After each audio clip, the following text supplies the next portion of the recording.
अलिबाग तालुक्यातील खारेपाट, कोयनाड, पेझारी, कुर्डूस तसेच कातळी, पिटकरी परिसरात वादळी पावसाने शेतकऱ्यांचे प्रचंड नुकसान झाले। हातातोंडाशी आलेलं धान कधी एकदा घरी येतं असं शेतकऱ्यांना झालंय।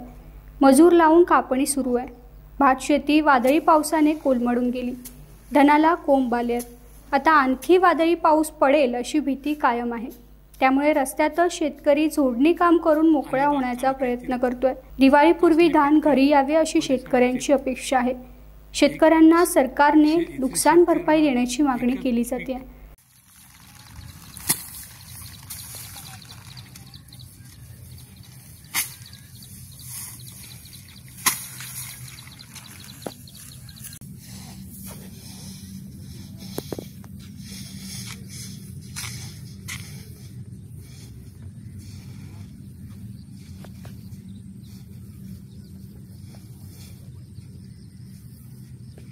तालुक्यातील शेतकरी वर्गाची ह्या वादळी वारा पावसाने मोठी दयनीय अवस्था होती।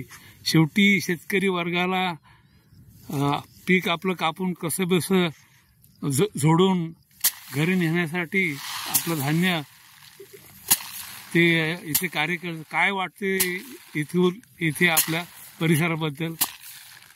नमस्कार साहेब, खरं तर ह्या कासळी, पिटकिरी, वाघविरी परिसरातील आमचे शेतकरी वर्ग अतिशय हवालदिल झाला आहे। वेळोवेळी पावसाच्या ह्या निसर्गाच्या कोपामुळे, अतिवृष्टीमुळे शेतीचं अतोनात नुकसान झालं आहे। शेती उभं पीक पाण्याखाली गेलेलं आहे। ओला दुष्काळ निर्माण झाला आहे। आज हे पीक असंच ठेवलं तर त्याला निश्चितपणे कोंब येईल। त्याच्यामुळे आमचा हवालदिल झालेला शेतकरी वर्ग जसं जमेल तसं पाण्यातून गुडघावर पाण्यातून चिखलातून ते पीक कसं बसं जेवढं शक्य होईल तेवढं वाचवण्याचा प्रयत्न करतोय आणि वेळीच कापून त्वरित ते झोडून कसं जेवढे मिळेल पदरात तेवढं पाडून घेण्याचा प्रयत्न करत आहे। धन्यवाद। टाइम्स डिजिटलला लाईक करा, सबस्क्राईब करा, शेअर करा आणि बेल आयकॉन दाबायला विसरू नका।